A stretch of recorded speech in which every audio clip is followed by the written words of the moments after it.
Kanal Eksplozija vam prikazuje. Evo protiv kojih učesnika elite je Ana Ćurčić podnela privatne krivične prijave.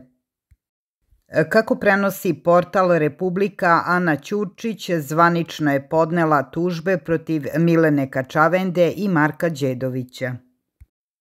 Bivša zadrugarka Ana Ćurčić na Instagram profilu objavila je zvaničan papir iz suda da je podnela 2 privatne krivične tužbe protiv Milene Kačavende i Marka Đedovića.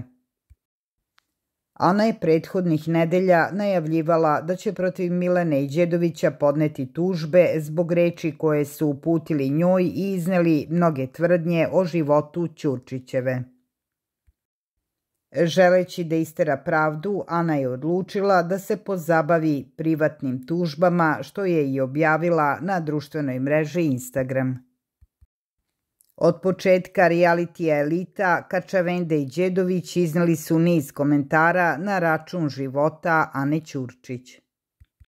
Ona je vrlo često oglašavala se želeći da demantuje, a sada je odlučila da se sa Đedovićem i bivšom kumom nađe na sudu. Obe prijave je slikala i izbacila na društvenoj mreži Instagram, a evo kako izgledaju.